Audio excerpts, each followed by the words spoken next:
তো আমি দেখলাম আমার সামনে সে কালেমা পড়তেছে, মুখ দিয়ে কালেমা বের হচ্ছে।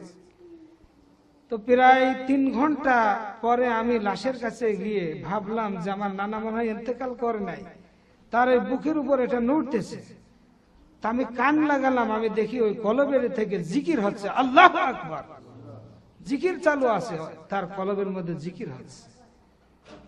ওই হাফেজ সাহেব, ওই মৌলানা সাহেব, হাফেজ মৌলানা আসলাম সাহেব 6 মাসে হাফেজ হয়েছে উনি। 8 পর্যন্ত মাদ্রাসায় পড়ার পরে উনি মাদ্রাসায় গিয়েছে। তো যাই হোক, উনি বললেন যে ভাই, যদি আল্লাহর জিকির আপনার আমার মুখে জারি হয়ে যায়, ইন্তেকালের পরেও অন্তরে জিকির জারি থাকে। হাফেজ হুজুর রহমতুল্লাহ আলাইহি তার খাদেম, আমরা তো হুজুরদের কাছ থেকে শুনেছি, আমরা ওনাকে দেখার সৌভাগ্য হয় না। আমরা যশোর লেখাপড়া করছি, এদিক ঢাকার সঙ্গে তেমন তাল্লুক ছিল না। যশোর মুফতি আব্দুল রাজ্জাক সাহেব হুজুর, হাতি হুজুরের প্রধান খলিফা। তো ওনাদের মুখ থেকে আমরা শুনেছি যে হাফেজ হুজুর রহমতুল্লাহ আলাইহির খাদেম জিজ্ঞাসা করছিলেন যে হুজুর, আপনি বাথরুমে যান, যাওয়ার পরে দেখি আপনার মুখ দিয়ে রক্ত ছলছল করে গড়িয়ে পড়ে, ব্যাপারটা কি? তো কয়েকদিন পরে হুজুর বলবেনই না, খুব জিজ্ঞাসাবাদের পরে হুজুর বললেন যে আসলে আমি সবসময় জিকির করি, বাথরুমে গিয়ে আমার জিহ্বাটা নড়ে, তো ওখানে তো তালাফফুজান জিকির জায়েজ নেই, এই জন্য জিহ্বায় কামড় দিই, দাঁতে লেগে রক্ত বের হয়ে যায়। আলহামদুলিল্লাহ নাহমাদুহু ওয়া নাস্তাঈনুহু ওয়া নাস্তাগফিরুহু ওয়া নু'মিনু বিহি ওয়া নাতাওয়াক্কালু আলাইহি ওয়া নাউযু বিল্লাহি মিন শুরুরি আনফুসিনা ওয়া মিন সাইয়্যাতি আ'মালিনা মান ইয়াহদিহিল্লাহু ফালা মুদিল্লা লাহু ওয়া মান ইউদ্লিলহু ফালা হাদিয়া লাহু ওয়া নাশহাদু আন লা ইলাহা إلا الله وحده لا شريك له ونشهد أن محمدا عبده ورسوله الذي أرسله بالحق بشيرا ونذيرا وداعيا إلى الله بإذنه وسراجا منيرا أعوذ بالله من الشيطان الرجيم بسم الله الرحمن الرحيم يا أيها المزمل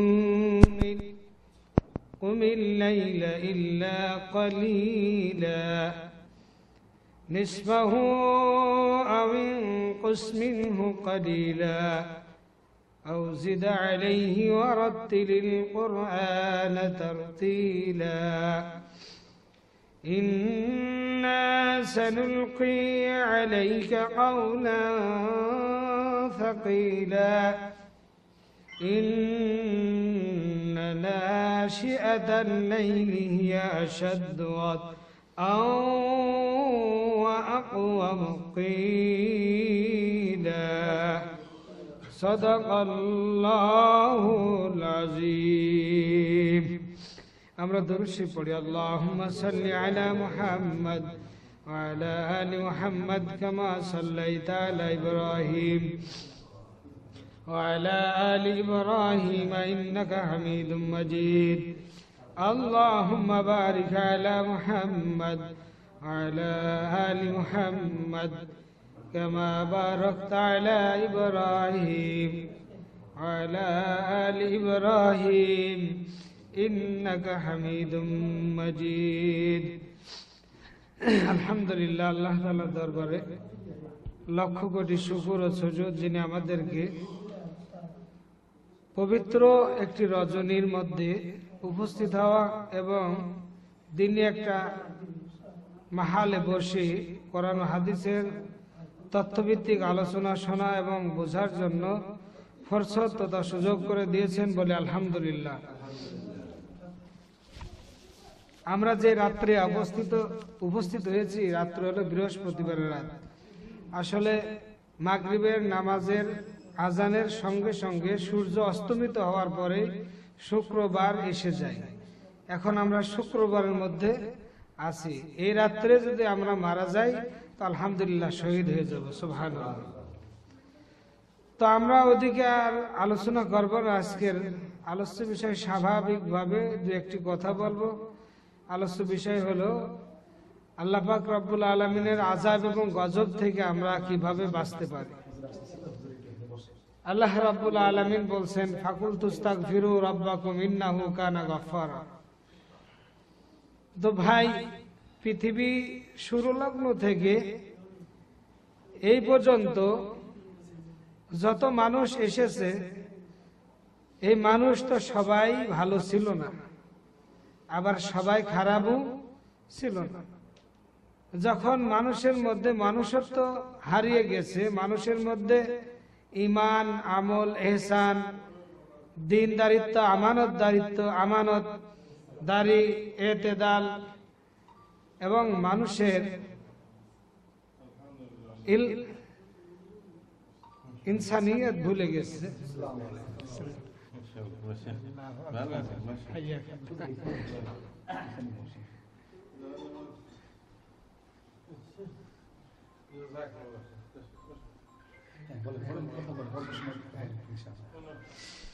আলহামদুলিল্লাহ, আমাদের শাইখ এসে উপস্থিত হয়েছেন। তো আল্লাহ পাক রব্বুল আলামিন আমাদেরকে হায়াতে তয়্যিবা, সিহাতে কুল্লিয়া এবং আমাদের উস্তাদ তুল্য যিনি শাইখ এসেছেন, আল্লাহ ওনার হায়াতে বারাকাত দান করেন, বলেন আমিন। তো যাই হোক, আমরা যেটি আলোচনা করছিলাম, পৃথিবীর শুরু লগ্ন থেকে মানুষ দুই কিসিমের ছিল, একদল ভালো আর একদল খারাপ। তো যারা ভালো মানুষ ছিল তারা তো জান্নাতে চলেই গেছে, আর যারা খারাপ ছিল তারা তো জাহান্নামের কষ্টে আর্তনাদ, আত্মচিৎকার এবং সেই কষ্ট তারা এখন অনুভব করছে। তো আমি ইতিপূর্বে চরমনা বিশ্বাস হুজুরের একটি বয়ানে শুনেছিলাম, উনি বিরাই কথা বলতেন, বাবা, দুনিয়ার মধ্যে যদি ব্যবসার মধ্যে কেউ লোকসান হয়, নোকসান হয়, ক্ষতিগ্রস্ত হয়, তাহলে সেটা পুনরায় আবার কাটিয়ে ওঠা সম্ভব। যে এক সময় আছে লস হয় ব্যবসা, আর এক সময় লাভবান হয়, এক সময় ব্যবসার ধস নামে, আর এক সময় চাঙ্গা হয়।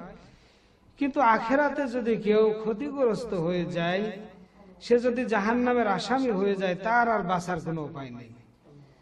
হাত থেকে মানুষ ইন্তেকালের সময় যখন খারাপ মানুষ, যার রূহটা বের হয়ে যাবে, জাকানদানি যখন শুরু হয়ে যায়, সে তখন বলে, আল্লাহ যদি একটু সুযোগ করে দিয়ে, রব্বানা না'মাল সালিহান ইন্না কুন্না মুকিনিন, আল্লাহ যদি একটু সুযোগ করে দিতে, ফাআসাদদাক ওয়া আকুম মিনাস সালিহিন। বিভিন্ন জায়গায় বিভিন্ন ভাবে আসছে আয়াতে, যে আল্লাহ একটু সময় করে দাও, আমরা তোমার ভালো কাজ করব, তোমার হুকুম মানব, নেক কাজ করব, আলেমদের সঙ্গে সুসম্পর্ক রাখবো, তোমার রাস্তায় সব বিলিয়ে দেব, আমার জীবনটা, আমার হায়াত, মৌত, আল্লাহ আমার যা দিয়েছে সব তোমার রাস্তায় ব্যয় করে দেব। কিন্তু আল্লাহ বলবেন যে আজালুহুম লা ইস্তাখিরুনা সাআতাও ওয়া লা ইস্তাকদিমুন। মানুষের হায়াত যদি শেষ হয়ে যায়, আর হায়াতের চাকার ঘন্টা যখন শেষ প্রান্তে পৌঁছে যায়, যখন সে ইন্তেকালের সময় ঘনিয়ে আসে, তখন আর একটি মুহূর্ত কাল বিলম্ব করা হয় না। তো এই জন্য আমাদের হায়াত যেটা পেয়েছি, এই হায়াতটা আমরা ইচ্ছা করলে নেক কাজের মধ্যেও আমরা কাটাইতে পারি, আবার ইচ্ছা করলে আমরা বদ কাজের মধ্যে সময়টা নষ্ট করতে পারি।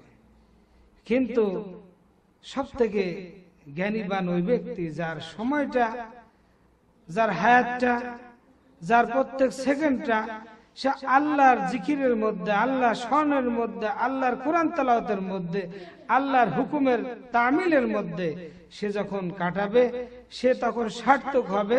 এটাই আখিরাতের জন্য তার আসল পুঁজি হবে। তা আমরা বড়দের মুখ থেকে শুনেছি, বহু আল্লাহওয়ালারা জিকির করতে করতে হাতটাকে তারা সব সময় তাদের জিহ্বাটা নড়তেছে। আমার চাচা শ্বশুর উত্তরা হাউস বিল্ডিং এর ইমাম খতিব, 8 নম্বর রেল গেট, উনি বললেন যে আমার নানা শ্বশুর বাড়ি যশোর, আমাদের বাড়ি যশোর। তো উনি যখন ইন্তেকাল করলেন, তো আমি দেখলাম আমার সামনে সে কালেমা পড়তেছে, মুখ দিয়ে কালেমা বের হচ্ছে। তো প্রায় 3 ঘন্টা পরে আমি লাশের কাছে গিয়ে ভাবলাম যে আমার নানা মনে হয় ইন্তেকাল করে নাই, তার ওই বুকের উপর এটা নড়তেছে। তা আমি কান লাগালাম, আমি দেখি ওই কলবের থেকে জিকির হচ্ছে, আল্লাহু আকবার, জিকির চালু আছে, তার কলবের মধ্যে জিকির হচ্ছে। ওই হাফেজ সাহেব, ওই মৌলানা সাহেব, হাফেজ মৌলানা আসলাম সাহেব 6 মাসে হাফেজ হয়েছে উনি। 8 পর্যন্ত মাদ্রাসায় পড়ার পরে উনি মাদ্রাসায় গিয়েছে। তো যাই হোক, উনি বললেন যে ভাই, যদি আল্লাহর জিকির আপনার আমার মুখে জারি হয়ে যায়, ইন্তেকালের পরেও অন্তরে জিকির জারি থাকে। হাফেজ হুজুর রহমতুল্লাহ আলাই, তার খাদেম, আমরা তো হুজুরদের কাছ থেকে শুনেছি, আমরা ওনাকে দেখার সৌভাগ্য হয় না।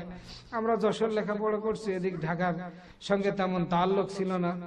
যশোর মুফতি আব্দুর রাজ্জাক সাহেব হুজুর, হাতি হুজুরের প্রধান খলিফা। তো ওনাদের মুখ থেকে আমরা শুনেছি যে হাফেজ হুজুর রহমতুল্লাহ আলাইয়ের খাদেম জিজ্ঞাসা করছিলেন যে হুজুর, আপনি বাথরুমে যান, যাওয়ার পরে দেখি আপনার মুখ দিয়ে রক্ত ছলছল করে গড়িয়ে পড়ে, ব্যাপারটা কি? তো কয়েকদিন পরে হুজুর বলবেনই না, খুব জিজ্ঞাসাবাদের পরে হুজুর বললেন যে আসলে আমি সবসময় জিকির করি, বাথরুমে গিয়ে আমার জিহ্বাটা নড়ে, তো ওখানে তো তালাফুজান জিকির জায়েজ নেই, এই জন্য জিহ্বায় কামড় দিই, দাঁতে লেগে রক্ত বের হয়ে যায়। তো আল্লাহু আকবার। ভাই, সে হাফেজ হুজুরের আজকে মাদ্রাসায় মাগরিবের আগ মুহূর্ত পর্যন্ত ওখানে ছিলাম, মদিনাতুল উলুম জামিয়া মদিনাতুল উলুম, ওখানেরই আমি ছাত্র। তো হাজার হাজার উলামায়ে কেরাম আসছিলেন। তো সেখানে মাহফুজুল হক সাহেব দামাত বারাকাতুহুম, তো উনি বললেন যে উস্তাদজির শায়েখের হাতে গড়া এই মাদ্রাসা, তার মেহনতের ফসল আজকে আমরা, তার এক হাফিজ হুজুরের মেহনতে আজ তামাম বাংলা, তামাম পৃথিবীর লক্ষ লক্ষ হাফেজ, লক্ষ লক্ষ আলেম তৈরি হয়েছে। সুবহানাল্লাহ। তো বলছে ভাই, মানুষ তো ওইভাবেই জন্মাবে যে একজন মারা যাবে, কিন্তু লক্ষ লক্ষ মানুষ সে দুনিয়াতে রেখে যাবে, তার অরুষজাত সন্তান রেখে যাবে। আবার আরেকটা কথা জানা ছিল না হুজুর যেটা বললেন, যে উনি বললেন যে আমরা পাকিস্তানে লেখাপড়া করেছি বা বিভিন্ন জায়গায় দেখেছি, সেখানে ফজরের আগে সবক নেওয়ার এই সিস্টেম ছিল না। অথচ হাফেজ হুজুর রহমতুল্লাহ আলাই এই হেফজ খানার যে হেফজ শুনানি, এই ফজরের নামাজের আগে এটা শেষ হয়ে যায়। সুবহানাল্লাহ। অথচ এই সিস্টেম কেন চালু করলেন? যে রাত্রে তাহাজ্জুদ নামাজ পড়ার পরেই তার আমল শুরু হয়ে যাবে, এরপরে কোরআনের সঙ্গে সম্পর্ক হয়ে যাবে। সমাজ সুদে, তো আমরা যে অবস্থাতে আমরা আছি, তো আমাদের শায়েখ এসে গেছেন, এই জন্য আর বেশি কথা আমি বলতে চাচ্ছি না। তো ভাই, আমাদের মেন কথা হলো যে আমাদের যেই বিপদ এবং মুসিবত আসে, যে আমাদের হাতের কামাই, জাহার আল ফাসাদু ফিল বাররি ওয়াল বাহর বিমা কাসাবাত আইদিন নাস, অর্থাৎ জলে স্থলে যে বিপদগুলো হয়, এগুলো সম্পূর্ণ আমাদের হাতের কামাই। তা আমরা বলি ভূমিকম্প হয়, এটা প্রাকৃতিক দুর্যোগ। আসলে প্রাকৃতিক বলতে কিছু আছে। প্রাকৃতিক কি নিজে নিজেই, সূর্য কি নিজে নিজেই ওঠে, চন্দ্র কি নিজে নিজেই ডোবে, ঝড় কি নিজে নিজেই আসে, এই রৌদ্র কি নিজে নিজেই আসে, বা বাতাস কি নিজে নিজেই প্রবাহিত হয়? এর তো একজন চালক আছে, তিনি কে? আল্লাহ।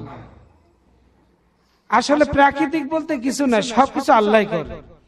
তো আল্লাহ পাক রব্বুল আলামিন যখন বলে যে হে জমিন নাড়া দাও, সে নাড়া দেয়। আর সে নাড়া দেওয়ার কারণে হাজার হাজার লক্ষ লক্ষ মানুষ হতাহত হয়, মারা যায়। জমিনকে বলবে কিয়ামতের দিন যে জমিন আমার হাতের মুঠায় চলে আসো। এই পৃথিবী কত বড়, আল্লাহ পাক রব্বুল আলামিন ওমা কদারুল্লাহ হাক্কা কদরিহি ওয়াল আরদু জামিআন কবজাতু ইয়াউমাল কিয়ামতি, অর্থাৎ আল্লাহ পাক রব্বুল আলামিন এই तमाम পৃথিবীর এই জমিনটা তার হাতের মুঠায় নিয়ে আসবে। আল্লাহ তাআলা কত বড়। এই জমিনের শুধু বলা, আল্লাহ ধাক্কা দেওয়া লাগে না, শুধু বলে একটু নাড়া দাও, বলতে দেরি নাই, সঙ্গে সঙ্গে নাড়া দিলে পৃথিবীর আকাশচুম্বী বিল্ডিং, পৃথিবীর কোটি কোটি মানুষ যে বসবাস করছে, আল্লাহ পাক রব্বুল আলামিন 1 সেকেন্ডে এদেরকে ধ্বংস করতে পারে। তো এত ক্ষমতা, এত বাহাদুরি, এত প্রভাব, এত অধিপত্তি, এত ক্ষমতা, এত বাহাদুরি, এত ধনের শক্তি, এত জনের ক্ষমতা, এগুলো কার? সব তো ক্ষমতার মালিক আল্লাহ। এই ভূমিকম্প, সেদিন আমি মসজিদে বসা জিকির করতেছি, যাই হোক মসজিদে আছে, আরো কয়েকজন আছে, আমলে আছে, এই সময় নাড়া দিল। তা আমার মসজিদ তো 7 তলা ভবনের 1 তলা কাজ এখনো কমপ্লিট হয় নাই। তো একবার চিন্তা করলাম দৌড় দিয়ে ছাদে চলে যাই, আবার চিন্তা করলাম নবীজি না বিপদ হলে মসজিদে এসে নামাজে দাঁড়িয়ে যেতেন। তো আমি তো জিকিরেই আছি, তো জোরে জোরে পড়তেছি আশহাদু আল্লা ইলাহা ইল্লাল্লাহ, আশহাদু আল্লা ইলাহা ইল্লাল্লাহ। আরো কয়েকজন আছে, কেউ গল্প করছে, কেউ কথা বলতেছে, কিন্তু আমার মুখ দিয়ে অটোমেটিকলি বের হয়ে গেছে আশহাদু আল্লা ইলাহা ইল্লাল্লাহ। তো মুমিনের তো বিপদে পড়লে ডাকবে কাকে? আল্লাহকে। কাকে ডাকবে? আল্লাযীনা ইযা আসাবাতহুম মুসিবা ক্বালু ইন্না লিল্লাহি ওয়া ইন্না ইলাইহি রাজিউন। কুল্লু ইনাইন ইয়াতারাশাহু বিমা ফিহি। আপনার ভিতরে পাত্রে যা থাকবে সেটা উপর করলে, উক্তা করলে তাই পড়বে। আপনি যদি জিকিরে থাকেন, আপনি যদি কোরআন তেলাওয়াতে থাকেন, আপনি যদি আল্লাহ নিয়ে থাকেন, তো আপনার ইন্তেকালের সময় অটোমেটিকলি সেটা বের হয়ে যাবে। আমাদের এক হুজুর বলছিলেন যে বাবা একজন ভুসি বিক্রি করতেছে, গরুর কুড়া ভুসি, বলছে ভুসি কত? 20 টাকা, এটা 10 টাকা, এটা 5 টাকা, এটা 2 টাকা। তো হঠাৎ করে আজরাইল এসে গেছে, বলছে এই ভুসি 5 টাকা। এই বলতে দেরি নাই, সে তার দুনিয়ার থেকে বিদায় নিয়ে চলে গেল। আর একজন বক্তা বক্তৃতা দিচ্ছে, খুতবা দিতেছে, সে বলতেছে আশহাদু আল্লা ইলাহা ইল্লাল্লাহ। এই কথা বলতে দেরি নাই, খুতবার মধ্যে আজরাইল আলাইহিস সালাতু ওয়াস সালাম এসে হাজির হয়ে গেছে। এজন্য ভাই, দোস্ত আর বুজুর্গ, আমরা যেন আমাদের মৃত্যুটা সিজদা অবস্থা হয়, বলেন আমিন। অথবা কাবা শরীফের গিলাফ ধরে যেন আমাদের শেষ নিঃশ্বাস ত্যাগ করতে পারি, অথবা মসজিদের মধ্যে যখন খুতবা চলছে, নামাজ হচ্ছে, অথবা কাবা শরীফ তওয়াফ করতেছে, এই সময় যেন আমাদের মৃত্যু হয়। অথবা যেন রাসূলুল্লাহ সাল্লাল্লাহু আলাইহি ওয়াসাল্লামের সেই রওজাতুল আতহারের পাশে দাঁড়িয়ে বলতেছি আসসালাতু ওয়াসসালামু আলাইকা ইয়া রাসূলুল্লাহ, আসসালাতু ওয়াসসালামু আলাইকা ইয়া হাবিবাল্লাহ, আসসালাতু ওয়াসসালামু আলাইকা ইয়া রাহমাতাল লিল আলামিন, ইয়া শাফিয়াল মুযনিবিন, ইয়া